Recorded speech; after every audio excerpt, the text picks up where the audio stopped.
What's up, everybody? Welcome back to Redemption with Jaden. We're back with more Lackey Grand Prix gameplay. Now on to Lackey Grand Prix number 28, which means it's older than me, barely, but also not actually older, but you know what I mean. Round one, you know what, the odds are good, but the goods are odd, or something. No, the odds weren't even good. I don't know what the deal is. I got to play against my brother again. In round one, which is I think the third time in the last four Lackey Grand Prix. So I don't know. I call shenanigans on Tim's tournament tracker logic pairings. I don't know what's up, but that's all right. We do like to play against each other. I think we prefer to play against other people, but we do like to play Redemption, and it is convenient, I guess, as far as scheduling and everything goes, because it means that we can we kind of know each other's schedules already. However, this game was played late Sunday night after we had gotten back from a bonfire with some of our friends, and so we were both kind of tired. There wasn't a whole lot of like talking going on during the game, so I'm actually just gonna rewatch the game with you guys here and provide commentary that way. It's like even the talking that there was, it wasn't super exciting. Like both of us were kind of tired and just like wanted to play the game and not caring as much about the outcome and wanted to go to bed. That's actually what Justin said kind of initially when I was like, oh, you're playing 51 cards, huh? So he did not play Brown Tower in this deck. He kind of played the like 51 card version of that, except I guess it wasn't even brown. It was Greek defense. So a slightly different deck than what he's been using recently. And that comes on the heels of some pretty big announcements regarding 100 card decks, regarding the main formats that Redemption has available, changes to Type 2. So there have been lots of changes. I'm sure you're probably aware if you're watching this video. But if you're not, you can look on the Discord, check out all those changes. There have already been some people talking about their thoughts on it, and I will probably offer mine in a video of some sort eventually here. Maybe talk about some of the implications, especially for Type 2, because that's what I'm kind of the most... that's what I wouldn't say necessarily care about the most, but maybe where some of the biggest changes are. But for sure, like all of the limited versus now unlimited is what it's going to be called, where it's like an official format that is going to be what was formerly known as Classic. The fact that that's going to be offered at the state, regional, and national level is pretty big. It's big for a lot of us that have a bunch of cards. You can see behind me, I've got all of my Classic cards boxed up there and mostly organized, and now I'll be able to at least use some of them and see what we can come up with in that format. I do feel like Classic was a probably more fun format than most people realized, purely because, or like people just didn't realize it, purely because it just wasn't explored very much, and understandably so. I mean, if there wasn't the big like motivation to do it at the state, regional, and national level, then really the only people that were playing it were kind of like the more casual players that just have the cards and they want to use them, or maybe some small locals or districts where you've got players that are coming back with their older cards. But most new players now weren't bothering to even collect those, and so it just didn't really make sense if you were bringing someone new into the game to use cards on the old card face. And so it will be interesting to see how the breakdown ends up coming down versus with like limited and unlimited, and will I think at first unlimited is going to be explored quite a bit, but then how will it like it won't change a whole lot over the years. Like you're adding a smaller percentage of cards with a new set, like to the total card pool, so things are going to change less, but they'll have the rotating ban list, or like a updated ban list. And so it'll be interesting to see if like when different cards are banned during one season to the next, then we'll see some changes there. Presumably the cards that are banned are the ones that are being played the most and kind of having the most impact on the meta, so then the bans will certainly shift things. And then there will also be, with the limited, kind of with that rotating the sets out every couple of years, it will be interesting to see how that changes, because the meta will certainly change when the card pool changes. And so with that happening every 2 years, maybe that will be the meta that will shift at a quicker rate, I guess, than unlimited, which I think they're still working out the details of what the bans will look like and when those will be happening and how frequently and all that kind of stuff. So definitely lots still to be seen and lots to be excited about, I think, for the next few years, for the next multiple years. They've announced kind of the rotation plans for the next 5 or so years, I think. So and I'm sure that will be built on even in the coming year as we get more information coming out. So all super exciting stuff. A little bittersweet on some of the Type 2 things and my pebbles. It's all right. I switched to using dice anyway, and I wasn't like too attached to experience credit, but it'll be weird not using it, just because I'm used to it. But it's rarely does it actually make a difference in a game. And so like it used to be where if you had like a 1/1 hero, like I remember Mephibosheth being like probably not the best because he discards himself if David is in play or whatever, but like Lois, Widow, really low number purple heroes, you would just attack, play Authority of Christ, win the battle, and then you would have to put experience credit on so that they got bigger, which made it harder to maintain that initiative turn after turn to play Authority of Christ or whatever you were going to play. And that was kind of the idea behind it. I think in general, like that would make sense. I think it might have been an optional rule in Type 1 from the beginning, maybe. I don't remember all that history stuff as much. Jay could probably tell you, I'm sure, but or some of the players that were around back then. But the experience credit has lasted in Type 2, perhaps for that reason, because games would last longer and there were just more opportunities to get successful blocks and successful rescues throughout a game. I don't know, but anyway, I'm not too disappointed to see it go based on just the way that Type 2 has been moving, and the simplified deck building rules seems like they're being received well. It'll be a bit of a change for me, but I think there's some fun new territory to explore when you can have doubles of certain 3 or more brigade cards, which could be kind of cool. Have some fun implications that I will perhaps be exploring in a video sometime soon here. But yeah, all right, let's go ahead and talk about the deck that I'm going to be using today. One that is familiar to most of you, I'm sure, if you've been watching my channel for more than a few months. So I think I used this deck probably like 2 months ago or something like that, and used it for pretty much an entire Lackey Grand Prix. I think that was number 26.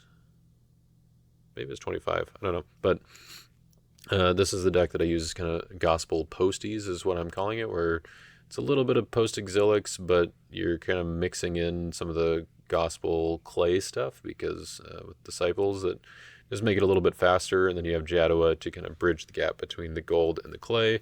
So we've got some strong clay enhancements here: Spirit as a Dove, Ascension, Untouchable. These are all pretty much staples in a like clay gospel offense, but then you also have some of the best gold enhancements that are staples of a post-exilic deck, like Amazing Faith, Teaching in Parables, Emmaus Road, Faith of Gideon, also kind of serving to bridge that gap, and also kind of neat if you can pull it off with Prince of the Air and some of the other shenanigans you got going on the defense here. Plunders is also decent, along with Swine Stampede and your other orange guys. So some fun side battle stuff that you can do. And then, of course, the thief characters that are dual alignment help to kind of fill out the rest of the offense as needed. Like Zacchaeus mainly is the one who I would actually consider using on offense, but Repentant Thief can be nice, just giving me another character that can play Teaching in Parables or Emmaus Road if I need to in a pinch to just kind of help accelerate things a little bit. And then we've got all our support angels. Defender of the Saints going to Jadua is pretty good. Being able to have that CBN protection is fairly strong. Jadua is not as good in the beginning of the game unless you happen to draw into a couple fortresses early, which is actually kind of nice because sometimes drawing your fortresses early, like if you draw 2 in your opening hand, those are 2 cards that are sort of negative tempo, I guess is that would be the right terminology, where they're not replacing themselves right away, so it's just a kind of a dead card, almost like the strong effects, of course. That's why you play fortresses, but just early in the game they don't kind of help to accelerate you very much. Jadua kind of turns them into card advantage if you can get to Jadua early. So that is one of the many benefits of running Jadua. But of course, we've got better turn 1 options oftentimes with guys like Matthew, or if you just want Zerubbabel to put Akeem into play, or even John, or maybe multiples if you have the Ascension played off of Jadua and banned in Matthew, John, and Zacchaeus or something, even Judas if you really want to. So there's a lot of flexibility, I guess, with the openings here, and I've really been enjoying this combination offense. It's one that I felt like just like meshed together a lot better than I expected it to. Maybe similar to Chad's offense from 2 arrows or 2 plungers, where he combined the green and the purple, and it was a combination that it might not have been expected or anticipated, but when you put them together, it worked out pretty well for him. This, I feel like, has a similar vibe with the offense. Also got lots of tools in the reserve. The reserve of this deck is probably the most unsettled part of this deck, where it's like I feel like I rarely actually use any of these good enhancements, but there have been times where I've used each of them, and so there are definitely good uses for them. I think they merit their slots in different ways, but you don't always need them, and so maybe there are things that are better. Maybe I don't need Eliud, Ezra, and Simon. Maybe there should be a little bit more defense than just Restless Spirit and Twice Afflicted. And maybe some things that Den of Thieves could grab some anti-crimson cards. So there's definitely some flexibility there, but so far this is what I felt like has done well for the list, and that's what I'm sticking with until further notice. Regarding the defense, you can see that the enhancement area is fairly light, and that's not to say that there's not very much as far as blocking power is concerned with this deck, but it is the goal is to be very efficient with the blocks, not necessarily playing enhancements. Oftentimes, if I do, it is Swine Stampede, Hypocrisy. A lot of times is going to be used to reset pieces of my offense, or to take a negate neutrals hero off of my opponent's territory, so that I can use Book of the Law or Temple Veil, 4 Drachma Coin, what have you. So yeah, lots of flexibility with that in the defense, and what I really like is the way that the Highwayman and Prince of the Air work together well with Jadua on the offense by putting both Den of Thieves and Kingdoms of the World into play fairly early, putting a lot of pressure on your opponent's dominance. That is kind of the core idea of this defense, I guess, is using these 2 strong fortresses and these 2 strong evil characters to get those fortresses out, so that I can kind of have a little bit more control over the dominant race or kind of aspect of the game, where I'm putting pressure on my opponents to not use their dominance, or if they do, then they'll be punished for it.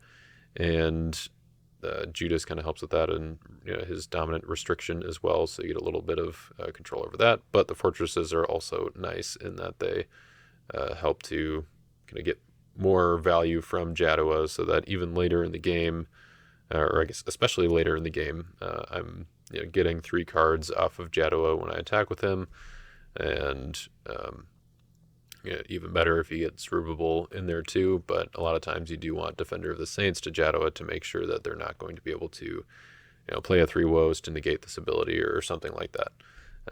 Hopefully you're getting hand advantage or hand knowledge between Temple Vale and the Teaching in Parables, Star ability on Emmaus Road, those kind of things, so that when you need to attack with Jadua, have that protect ability active. But yeah, that's kind of the idea with this deck, is finding the right piece to attack with or whatever based on what your opponent has. And of course we got Possessing Spirit in here as well for a little cheese rescue with Zacchaeus. We can choose it to block. And that I guess those are kind of the main things to mention about this deck.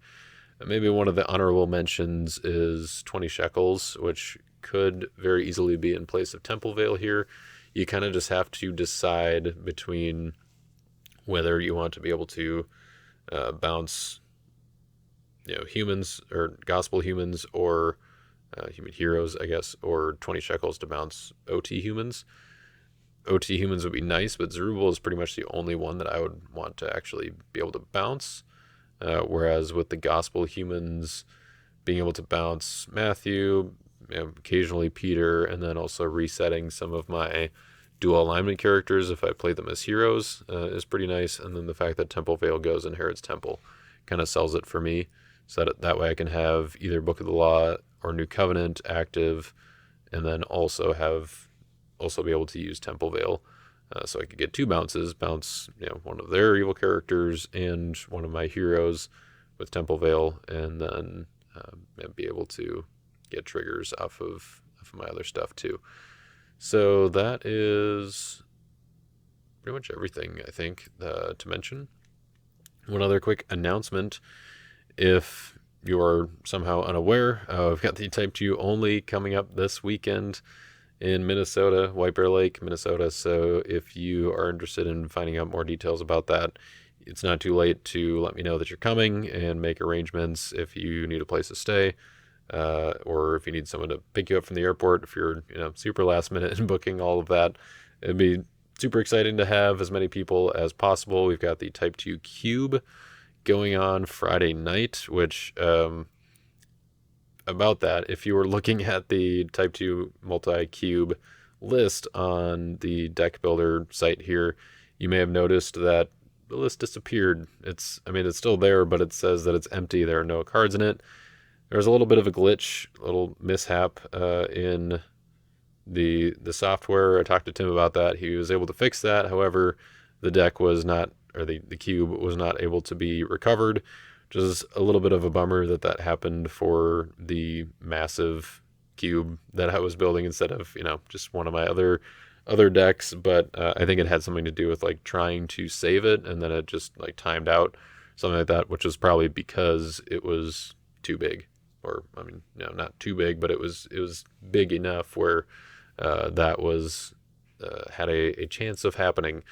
Fortunately, the video from last week was able to kind of save my work, so to speak, so that I have a record of the cube list. It is slightly different from what's in that video, though, because I did make some revisions as I was gathering cards together, because I was like, oh, we really need that in there, and oh, maybe this card won't fit quite as well. So there are a few revisions, so I do apologize for that. However, it's going to be super casual and also a lot of fun. I think it's going to be more fun based on the revisions, probably not by a whole lot, but I was making them with fun in mind, and so that is the goal.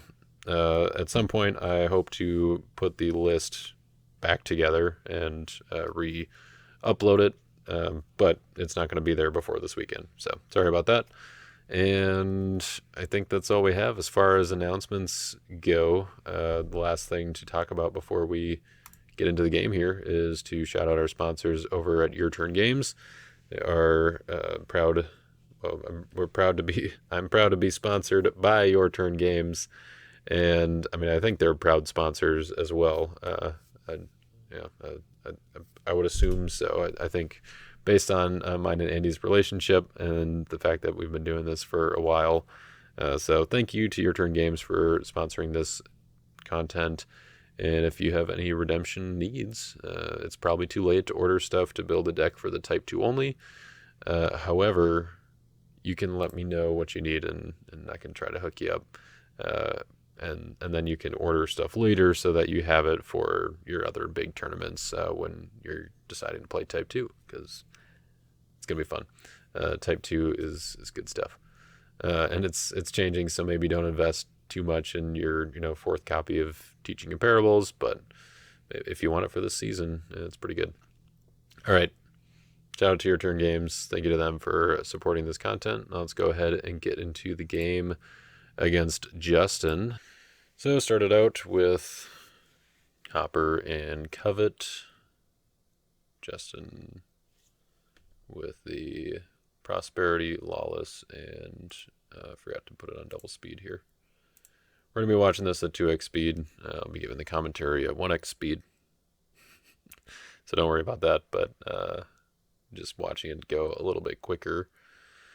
And Justin had Prosperity, Lawless, and Lost Souls. I won the die roll, and as you can see with his hand, not much to be seen as far as defense goes, but I do have a weighted Matthew, so we're definitely going to be going first. I use the star abilities on Akeem and Ascension. Akeem lets me top deck an OT card from a reserve, and so if you target your opponent's reserve, then you get to see what they've got going on, especially in the first turn of the game. That can be helpful. As I can see, Justin's reserve was pretty clearly a Jeremiah package, and then also he had Outsiders and Women of Thebes in there as defensive options. So it's good to kind of be aware of those. Justin had a couple of star abilities, Teaching Comparables and Emmaus Road. Teaching Comparables reserved Storehouse off my top, which was kind of funny because my that was supposed to be the one to protect me from getting my top card reserved and then my hand being looked at by Emmaus Road.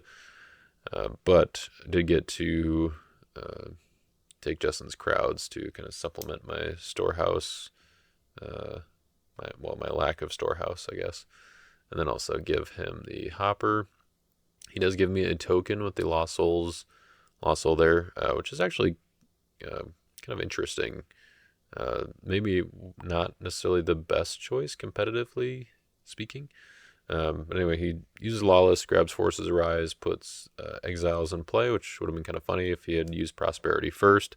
We realized that, or both of us kind of realized he should have used Prosperity first on the off chance that he was able to discard a good star enhancement and then use Exiles to bring it back, because then he would have been able to get that value. And because he saw my hand, he knows that there's probably a Matthew incoming, and so discarding Emmaus Road is pretty good idea for him here, because it takes out probably 2 brigades, at least based on what you can see so far. He had Teaching Comparables and Emmaus Road, so he's going to have gold either way, but getting rid of Emmaus Road gets rid of teal and green. So we'll see what he has in his hand now, as I start out with New Covenant into Teaching Comparables that I can then play. Got Priest of Zeus, Prisoner at Gaza, and Prince of Greece. And I end up taking out Prince of Greece because I feel like I can deal with the rest of that. I'm not too worried about Forces Arise, because I've got Akeem that will be active dealing with his artifacts. And so it'd basically just be a matter of whether or not he uses Glory, and then also uses it correctly here, which we will see. Had another look with Matthew, got to draw 4, I believe, or was it just 3? I think, silver, gold, and black. So would have had 2 more if he hadn't discarded Emmaus Road. So that would have been nice, but we got a draw 3 there, and I drew into my Lost Souls, so I could make a token And with teaching comparables, I believe I negated Justin's Lost Souls, so he wasn't able to make a token off of that one. But that kind of brings me back to from a competitive standpoint, it might actually have been better for him not to make a token there, because I wanted to keep Humble and Crowds around if I could, and if I had to give one of them up to a rescue attempt on his turn, then that would have been better than me having to, or like just being able to give up a token. Um, it did, I don't think it makes too much of a difference, but something to consider if you're not worried about like Soul Drought or Soul Hide. And he knew I was probably attacking with Matthew, kind of being faster, so it makes some sense there. Then we'll see that his block is a very heads-up play here, where he uses Glory before the block. Sometimes people will just put out their evil character and then play Glory, and the risk that he would run doing that, like with this block, is that I knew what was in his hand. I knew he didn't have enhancements, and so I knew he wasn't like trying to block to play enhancements. So if he was blocking, he was planning to play Glory. And if he blocked, then I would have the opportunity to play awesome things beforehand to then just play Spirit as a Dove and get it there. It's possible that I should have done that anyway, knowing what he had, like before I let him block. Just play awesome things, Spirit as a Dove, and go grab like Crowd's Choice or something, so that I have that for defense. And then in that way, Glory doesn't end up being a way to block there, because it doesn't have a big enough evil character. Something to consider for future reference, like when I see that. But making him use his Glory there, I think, was probably for the better, because it didn't really hurt me, given that he didn't have any other enhancements to play. You can see that he did still use his Forces Arise, which I think because he had Ark of the Covenant in hand, if I remember correctly, he just wanted to get the value off of it while he could. A-Bomb, he was able to activate. It was negated by Akeem, but he could still have it active. He could draw one and then underdeck Forces Arise, because he then had a Greek in play once he blocked with Priest of Zeus. And then I didn't get to draw because my Crowds, well, Justin's Crowds that I stole, was active protecting my deck. And if Justin had drawn an enhancement there, that would have been pretty good, because he would have been able to play it on his lone Priest of Zeus. So if he had gotten like the Stricken or something that he just revealed at the beginning of his turn here, if that had been on top, he could have played that to reserve my Akeem, and then I think, he would have been beating Matthew by the numbers, so he would have gotten to discard Matthew that way too. So it was a good play on his part, for sure. So now going into his turn, he's got Solomon's Temple, Ark of the Covenant. Still keeps his A-Bomb active, even though it's prevented. But maybe if he finds a way to deal with my Akeem, it could still be triggered later. And then he plays First Sacrifice on Jeremiah to underdeck an evil card from my hand, also negating an evil or neutral card, I think, or maybe it's just neutral card, whatever.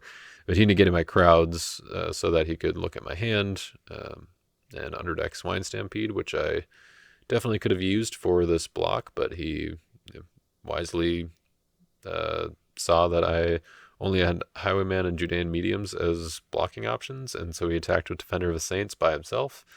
Just a lone Defender 8/8 Silver Hero, not doing a whole lot else, but that was all he needed in that case. So he didn't exchange. I mean, I had Herod's Temple, so if he had gone with a lower numbers character, I probably could have just activated that and then used the Highwayman to get a couple of cards or something, or play one of my fortresses. But I decided not to do that against the Defender, because it just wouldn't have been worth it, because Highwayman just would have died.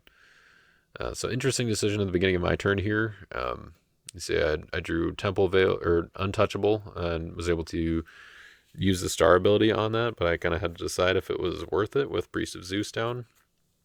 And I'd end up deciding to go for it, because getting those two cards at the position where I was, I think was just helpful enough to where I was kind of low on defense.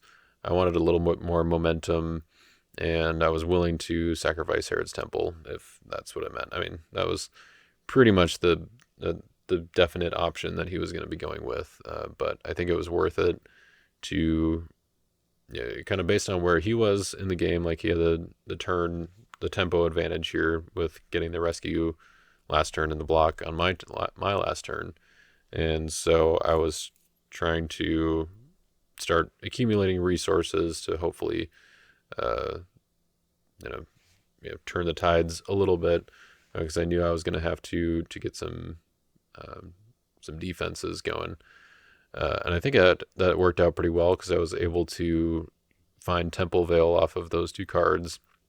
Even though I didn't find defense, I was able to get to Temple Veil and see what Justin had there. See that Jadua would be a good attack because he wouldn't be able to get any value on the block, and I had answers for his enhancements. So yeah, he ends up declining to block and just giving me the Lost Soul. I think kind of having the same sort of thought of like, okay, if I'm not going to be able to get value on this block, I don't want my opponent to get value off of it. And he saw that I had the Ascension, and he saw that I had Untouchable, so there were things that I could play that could both win me the battle, and things I could play that could get me some value. Being able to play the Ascension there, Bandit John, and then and Matthew, and toss the next would have been, and draw two would have been pretty nice there. Yep, he ends up playing, or I ended up passing the turn. It's now 2-1, because on Justin's turn he drew Son of God and played that on Crowds, and then uses Teaching in Parables to negate my Akeem this turn, because it just negates a card in a territory this turn instead of a neutral card like First Sacrifice does. And so he's able to negate Akeem and reserve my Deceiver. It was kind of at this point that I was like, okay, this is bad. I don't like this. Because not only is he able to take out my blocking options with from my defense, but it turns his neutrals back on, which means that for one, he now gets to use A-Bomb, reserving itself to discard my Akeem and kind of deal with that problem for good, at least for now. And do I have any ways to get back Akeem in this deck? I don't know. I don't end up getting him back, but so yeah, dealing with Akeem, and then that also turns on his Ark of the Covenant, which turns off my Crowd's Choice. So now I don't have the option to use Crowd's Choice to go get Prince of the Air or something like that to go with Judean Mediums. And so now I'm kind of in the same situation that he was in last turn, where I don't think I can profitably block. I could block, but not get... basically, I would just open up his value engines, his value options. So, like, looking at his reserve, especially if he was able to play Retribution for Sin or Amazing Faith, that would have been pretty bad for me, because I don't want him to get to his second coming, because he's already a turn ahead. He's played Son of God. And so I ended up just giving him one here and hoping that I could find what I needed to be able to get a block on my next turn. Because I would have to get at least one block, assuming that he's able to find Second Coming before I could get a second rescue ahead.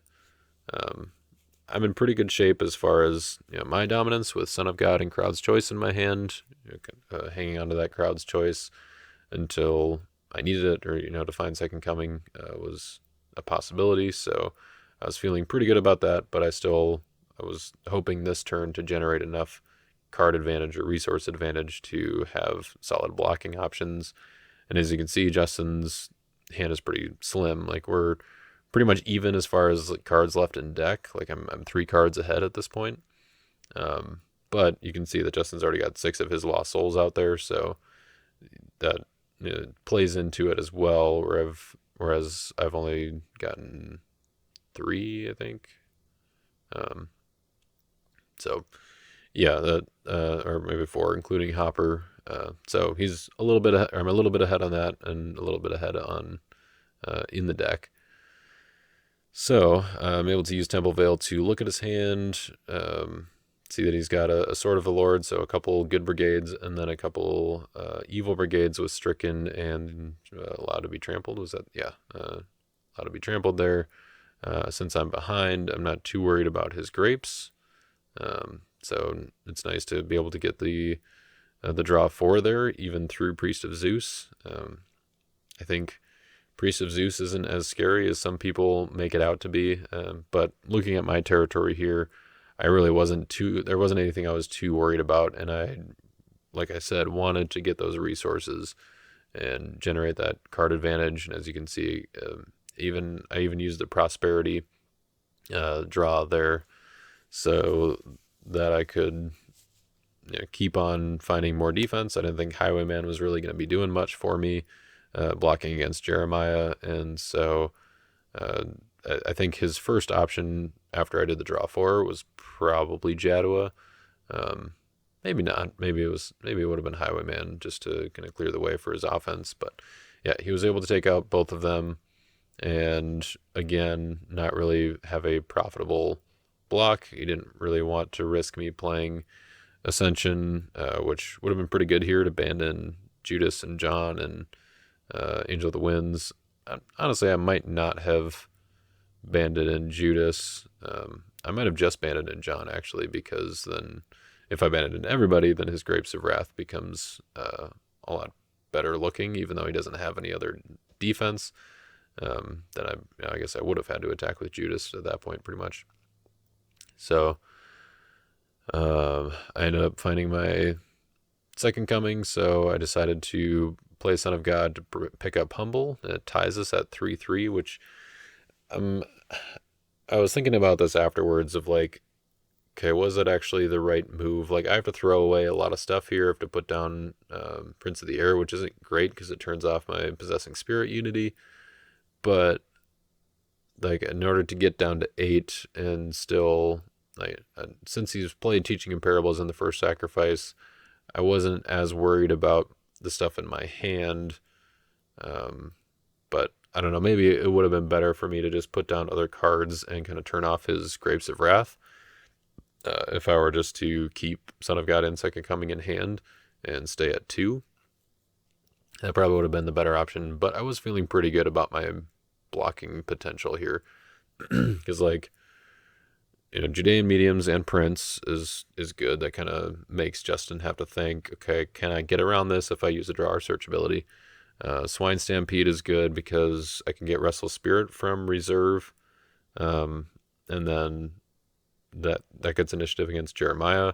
Even better, Judas gets initiative against Jeremiah and then restricts good dominance. But it's also tricky because he's got Solomon's Temple and I'm breaking up the unity right now. So he could use Solomon's Temple to underdeck Ark of the Covenant and then negate Judas and then be able to play dominance at that point. And then the other option I have is Crowd's Choice, playing it as good so that I could go get 3 woes, play that as good to negate Ark of the Covenant, and then use Falling Away to convert his hero. So we definitely have good options, but Justin ends up opting for the searching route, or triggering Judean Mediums by using Book of the Covenant to take You Will Remain from reserve, and that kind of, I think is a decent move still, because it, even though I have Prince, it kind of narrows my options a little bit, where I have to deal with Book of the Covenant. It almost kind of baits out the Prince of the Air, which for him actually wasn't too bad here, because he had Defender of the Saints that could go to Ezekiel, and Defender of the Saints protects humans from demons, human heroes from demons. And so Ezekiel is actually protected here, which I didn't realize at first. So he looks at my hand, he top decks Swine Stampede, which is another part of this that I wasn't fond of. Not having that Swine Stampede makes his grapes look a lot better. So my plan here was Prince of the Air, put Kingdoms into play, and then basically make him play grapes by underdecking Ezekiel and Book of the Covenant, so that he can just add to battle with You Will Remain. However, Ezekiel is protected because of Defender of the Saints. I forgot about that, and so I end up underdecking Book of the Covenant and Ark of the Covenant instead, which is maybe almost better. I don't know. He would have gotten an Ark of the Covenant trigger to discard an evil card. off of me underdecking Ezekiel. So he could have just discarded my kingdoms or something like that and then played grapes still. But yeah, now because Ark of the Covenant was gone, I could play my Falling Away and basically force out the grapes here and hopefully be able to get the block between Judas and Crowd's Choice in kingdoms. So he plays the grapes, and I'm kind of expecting a Jeremiah here, so I'm thinking Judas will be good. And then, Judas use Crowd's Choice to go get my Swine Stampede back, and then be able to play that. What I wasn't expecting was for him to use Joel, which was a little bit of a desperation play, I think, where Jeremiah would be good, but it seems like he must not have found Second Coming. That's kind of what this indicates to me, is that he doesn't have Second Coming, because otherwise he would have attacked with Jeremiah, because if he just attacks with Jeremiah, there's a chance that I don't block, because that's, blocking Jeremiah is risky. You just let your opponent get way too much value unless you have, somebody like Judas who can get initiative against him. And so he ends up cycling 4 cards with Joel. He puts 4 in, shuffles a deck, draws 4. So I don't know what he has at this point, but Joel's a 212, and Judas can still get an initiative against him. At this point, I take the block with Judas. I go to my deck to grab an artifact, but really I just wanted to see if there were any other better options for Crowd's Choice here. But yeah, I ended up going with what I assumed would be the best option, just looking for that Swine Stampede. Since I'm restricting good dominance, there's pretty much nothing that Justin would be able to do about this, so I end up discarding Judas, shuffling all the Lost Souls, and getting the one block that I needed to kind of swing the turns or the tempo advantage back into my favor, because now we're tied 3-3. Both of us have used Son of God once, and so now with me having the first opportunity to attack, then I am technically in the lead, so to speak.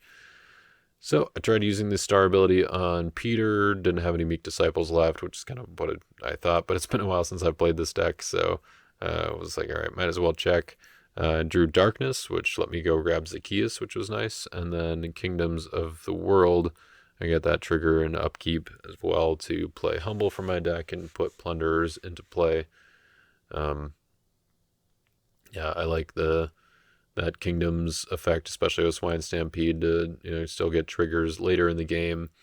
The fact that it can help out my offense is nice. It does put the evil character into play though, so if I were to play an evil Zacchaeus, I'd have to figure out a way to bounce him or something. But yeah, here I'm able to use Temple Veil to pick Justin's hand, see what he redrew off of that Joel, which he had stricken, and Malachite Slave. I'm curious if he kept the stricken, just thinking that he might need some form of defense. But yeah, I don't know. I kind of doubt it. Stricken is a nice one to be able to put back in deck to try to get that star ability again. And then with the second part of Temple Veil, I bounced my John because I wanted to keep him safe from Priest of Zeus.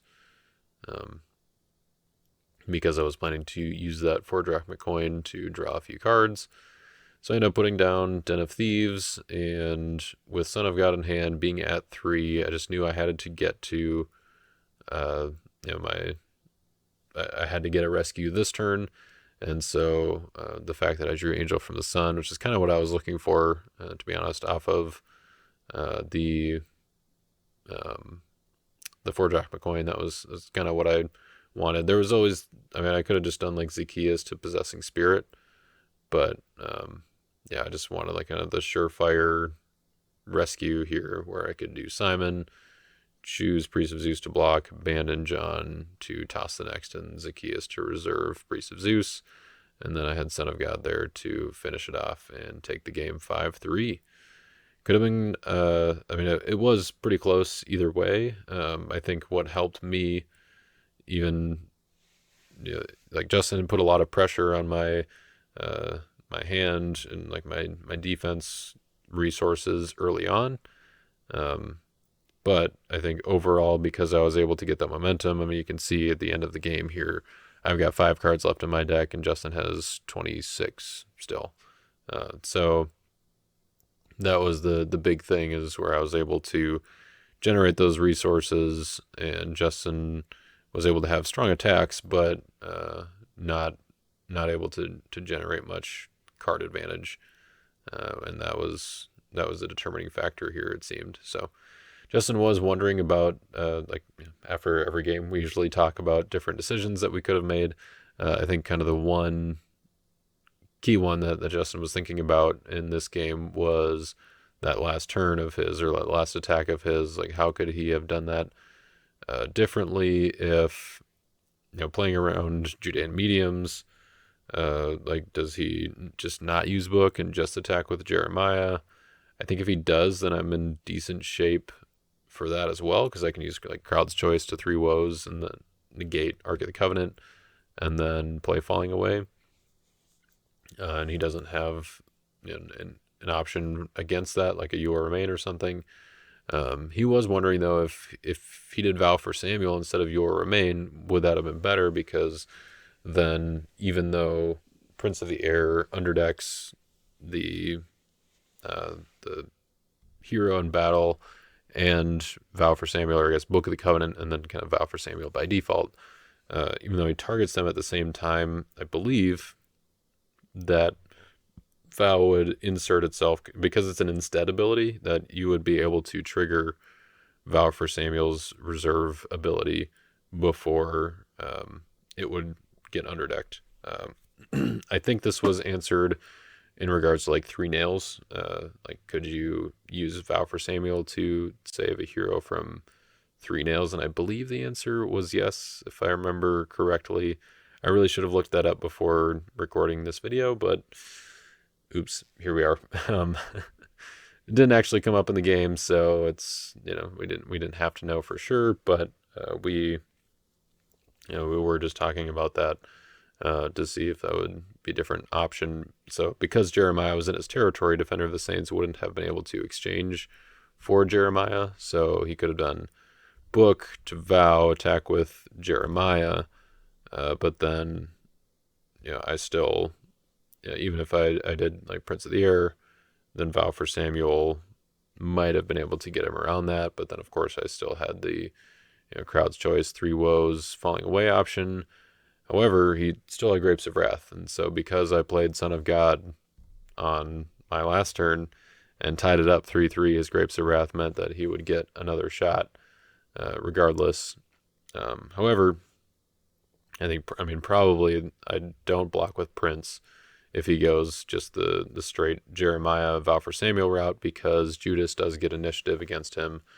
And so Judas restricting good dominance to stop Grapes, and then being able to play Swine Stampede, I think would have been the best play against Jeremiah. So I think what he did made sense, kind of probably gave him the best odds of getting a rescue there. Ezekiel taking out the Swine Stampede, being protected, kind of baiting me out with that Prince of the Air thing.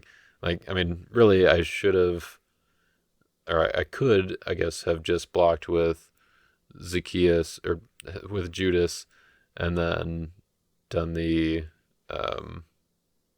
Swine Stampede, or like Crowd's Choice, the Swine Stampede thing there. Well, I guess no, I had to deal with Ark still somehow. Yeah. So, yeah, there were different ways that I could have gone about it. I felt pretty good about my blocking options. I think Justin made the bright plays to give himself the best odds of getting through it, but I think I just had enough resources at that point where I could just get the one block that I needed and then be able to set up my rescue for next turn, since he wasn't able to generate too many defensive resources in that game. So ended up being a good game. Justin and I do like playing the game, of course. We like playing other people, I think, more than playing each other, just because we've been doing it for so long and it's not, as exciting, I guess. But uh, yeah, I mean, we both like to analyze the game and strategies and talk about what we could have done, and that's just part of the fun that we have with the game. So we did that for a little bit after this, and that was a little bit of a summary of it for you. So, anyways, thank you all for watching. That was the game. Let me know in the comments what you thought of what you think of the deck, what you think of the changes. If you want to check out the deck, you can look at there's a link to the Redemption CCG app, public community page or whatever for the deck that you can go check it out. You can download it, try it out yourself if you are interested in such things. It's a fun deck to play, I will say, and I'm definitely open to any suggestions for improving it, especially with the reserve. That's like you could see in this game, I didn't even touch it. I don't think like I added a couple cards. Well, Justin added a couple of my cards to it, but yeah, other than that, I didn't pull anything out. In theory, I could have, but yeah, it just didn't really come up that way in this game where I didn't need it. So I don't know. Maybe there would have been a way to use it more efficiently to maybe get a block earlier, like on turn 2 or something. But yeah, I don't know. There are definitely things that could be different, but I do like the way that the deck is running and flows. So anyway, that is it. Thank you all for watching, and we'll catch you all next time.